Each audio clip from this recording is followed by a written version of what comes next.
Good morning children, this is your Bhagwat madam for simple physics. कल के video में, कल के लेक्चर में हमने सिंपल माइक्रोस्कोप स्टार्ट कर दिया था, क्या होता है बता दिया था। Now let's see its principal.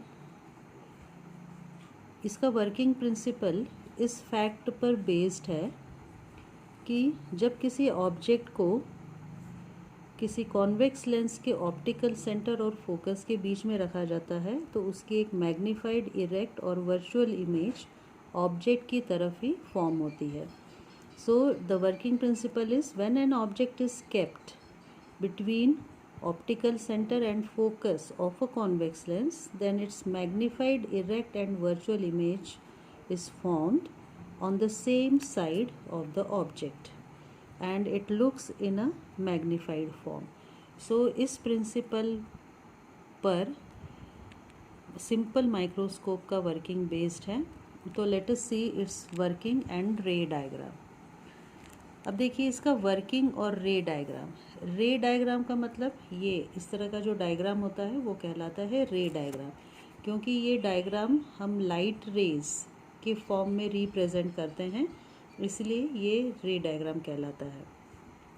तो ये सिंपल माइक्रोस्कोप है जो कि एक कॉन्वेक्स लेंस है एल। इसके सामने कोई भी ऑब्जेक्ट रखी है ए बी, इसके ऑप्टिकल सेंटर और फोकस के बीच में। तो ए से एक रे जाएगी parallel to the principal axis, जो कि फोकस से होकर निकल जाएगी। सेकेंड रे जाएगी ऑप्टिकल सेंटर से विदाउट एनी डेविएशन। ये दोनों रिफ्रैक्टेड रेज जो है वो डाइवर्जिंग है, सो आगे कहीं भी मीट नहीं होंगी। तो इसलिए इन दोनों को पीछे की तरफ एक्सटेंड करने से हमको जो एक पॉइंट ऑफ इंटरसेक्शन मिलता है A1। सो ए की इमेज बनती है A1 पर और इसी तरह से पूरे AB की इमेज बनती है A1 B1 प्रिंसिपल एक्सिस पर, जो कि है वर्चुअल, इरेक्ट और bigger than the object and same side of the object. So अब इसके पहले देखिए हम बात कर चुके हैं, यहाँ से अगर हम देखें तो ये ऑब्जेक्ट ए बी की मैग्नीफाइड मतलब काफ़ी बड़ी इमेज इस तरह से हमको यहाँ पे दिखाई दे रही है। ऑब्जेक्ट रखी है ऑप्टिकल सेंटर और फोकस के बीच में। अभी विजुअल एंगल की बात हमने की थी, तो यहाँ पे जो मैग्नीफाइंग पावर हमको फाइंड आउट करना है वो बीटा अपॉन अल्फ़ा होता है, जैसे अभी आपको समझाया था। तो बीटा मतलब है angle formed by an image on I, तो ये आई है और इमेज फाइनल A1 B1 बन रही है। तो इसके द्वारा जो विजुअल एंगल बन रहा है वो बीटा है। And alpha, what is alpha? यहाँ पे देखिए बताया था आपको, magnifying power, angle formed by in image on I that is beta, and angle formed by an object kept at least distance of distinct vision. मतलब object को least distance of distinct vision पर होना चाहिए, तब जो angle बनेगा वो होगा अल्फ़ा। अब यहाँ पे देखिए अल्फ़ा। अब अगर ऑब्जेक्ट को हम यहाँ पे इमेजिन करें, क्योंकि ये इमेज जो है A1 B1 वो बनती है least distance of distinct vision पे, तभी हमको ये क्लियरली दिखाई दे रही है। इसका ये मतलब है ऑब्जेक्ट को भी हमको यहीं पे रखना पड़ेगा अल्फ़ा फाइंड आउट करने के लिए। तो ए बी के जितनी ही ऑब्जेक्ट हमने यहाँ पर A2 B1 इमेजिन की है, जो कि आई से या लेंस से least distance of distinct vision पर है। तो इस कंडीशन में देखिए आई के थ्रू या हमको दिखाई दे रहा है ऑब्जर्वेशन में कि ए बी की इमेज इस तरह से फॉर्म हो रही है।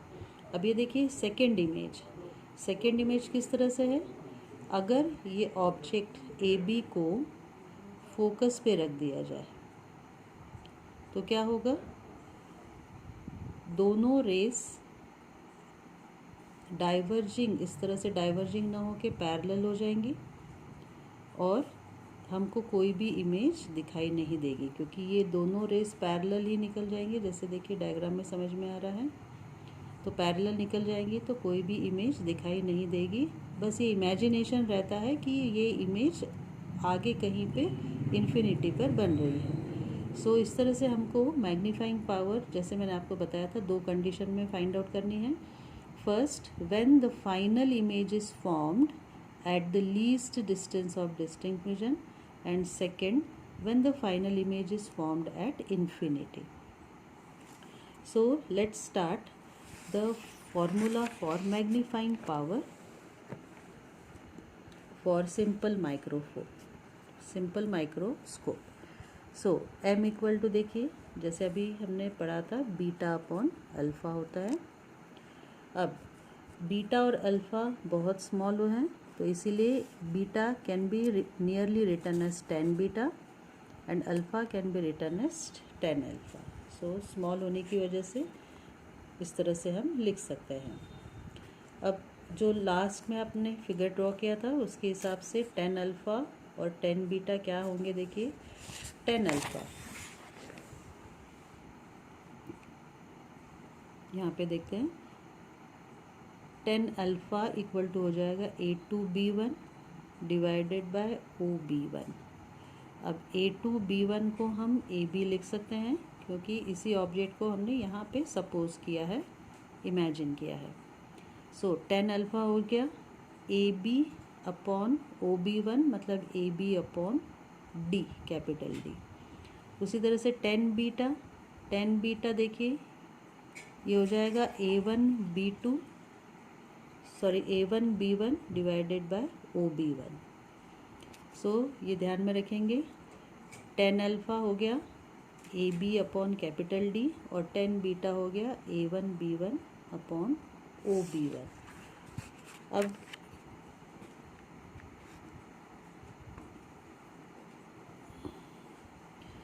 ये जो 10 बीटा है, A1B1 अपॉन OB1 की जगह हम AB अपॉन OB भी लिख सकते हैं। रीज़न हमको समझ में आ रहा है क्योंकि AB भी उतना ही एंगल बना रहा है यहाँ पे जितना कि A1B2 एंगल बना रहा है, तो इसीलिए 10 बीटा को हम AB अपॉन OB भी लिख सकते हैं। So in the formula of magnifying power substituting the values, अभी जैसे हमने देखा 10 अल्फ़ा इक्वल टू है A2B1 अपॉन OB1। A2B1 की जगह हमने लिख लिया AB, अभी आपको समझाया, और OB1 मतलब है जो फाइनल इमेज का डिस्टेंस है लेंस से, जो कि है least distance, capital D। Similarly 10 beta equal to AB upon OB, ये भी मैं आपको समझा चुकी हूँ। तो इसमें दोनों वैल्यूज़ हमने सब्सटीट्यूट कर दी, AB के साथ AB कैंसिल हो गया और m इक्वल टू बचा D upon OB। So let this be equation 2 and this was equation 1। Equation 1 का यूज़ हम कर चुके हैं। Now according to the sign convention, OB और D, OB towards left side है, OB है distance of object. So lens के left side में है, इसीलिए OB equal to minus U हो जाएगा, distance of object towards left. और उसी तरह से D भी टूवर्ड्स लेफ्ट है, तो ये भी माइनस हो जाएगा। सो m इक्वल टू हो गया minus D upon minus U, minus cancel हो के D बाई U बचा। Let this be equation 3। अब यहाँ से हम 2 केसेस लेंगे। केस 1 जैसे आपको मैंने बताया था, when the final image is formed at least distance of distinct vision. अब क्योंकि ये यहाँ पे लेंस यूज़ हुआ है, इसीलिए हम लेंस फार्मूले का यूज़ करेंगे यहाँ पे, 1/f equal to 1/v minus 1/u। So sign convention के हिसाब से 1/f इक्वल टू, अब v जो फाइनल इमेज बनी है वो लीस्ट डिस्टेंस पे बनी है, टूवर्ड्स लेफ्ट है, इसलिए माइनस d हो गया, माइनस u टूवर्ड्स लेफ्ट है, इसलिए ये भी माइनस हो गया। इसको सॉल्व किया, सॉल्व करने के बाद हमको ये मिला, जबकि हमने दोनों तरफ d से मल्टीप्लाई किया है। सो कैपिटल डी से मल्टीप्लाई करने के बाद हमको ये मिला एंड डी बाई यू हमको मिला, क्योंकि हमको D by you find out करना था इक्वेशन 3 के हिसाब से, इसीलिए ये है इक्वेशन 3, तो D by you find out करना था, इसीलिए दोनों तरफ डी से मल्टीप्लाई करके हमने डी बाई यू ये फाइंड आउट किया। सो m इक्वल टू था D by U, so m equal to हो गया finally 1 plus D by F. So जब final image least distance of distinct vision पे बनती है तो magnifying power of a simple microscope is given by this formula m equal to 1 plus D by F. So m equal to, if I is eight a distance behind the lens, मतलब अगर I वैसे तो lens के पास में होनी चाहिए तब ये फॉर्मूला मिलेगा, लेकिन अगर लेंस के पीछे है I, कितना डिस्टेंस, a डिस्टेंस अगर लेंस से पीछे है तो magnifying power m equal to हो जाएगा 1 plus D minus A upon F. Now case 2, when the final image is formed at infinity. अब उस केस में जब फाइनल इमेज को अगर इन्फिनिटी पे फॉर्म होना है तो उस कंडीशन में ऑब्जेक्ट को होना पड़ेगा फोकस पर, तो डिस्टेंस ऑफ ऑब्जेक्ट हो गया उसकी फोकल लेंथ। सो m जो यहाँ पे था तो इक्वेशन 3 में d बाई यू की जगह अब क्या आ जाएगा, f आ जाएगा। So m equal to D by F. So this is the final formula.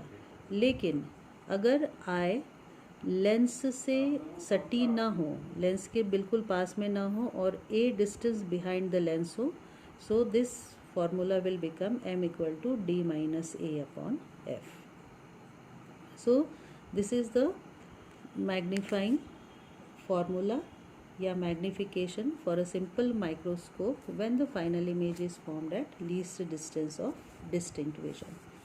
अब इसी में नेक्स्ट टॉपिक ये होगा कि अगर इसकी मैग्नीफाइंग पावर को इंक्रीज़ करना है तो क्या करना पड़ेगा। So to increase the magnifying power of a simple microscope the focal length of convex lens must be less. ऐसा क्यों है, यहाँ पे देखिए f और m इन्वर्सली प्रोपोर्शनल है, तो अगर m ज़्यादा चाहिए तो फोकल लेंथ कम होना चाहिए। So focal length must be less. और सेकेंड है I must be near to the convex lens, lens के पास में ही I को होना चाहिए, उससे दूर नहीं होना चाहिए। अब देखिए सिंपल माइक्रोस्कोप के क्या क्या यूजेस हो सकते हैं। First use is watch makers, watch making में या जो हम वॉच रिपेयर करने के लिए जाते हैं उनके पास में देखिए छोटा सा लेंस जो उनकी आँख पर वो लगाते हैं, वो उसमें ये यूज़ होता है। It is also use for seeing slides in laboratory, microscope में वो स्लाइड्स देखने के लिए यूज़ होता है। It is also used for taking readings of vernier scale in laboratory और it is used in microscopic instrument। तो सभी microscopic instrument के लिए इसका यूज़ होता है। So this is all about the simple microscope। आपको ये अच्छी तरह से समझ में आ गया होगा। So नेक्स्ट जो टॉपिक है कंपाउंड माइक्रोस्कोप वो हम लोग नेक्स्ट वीडियो में पढ़ेंगे।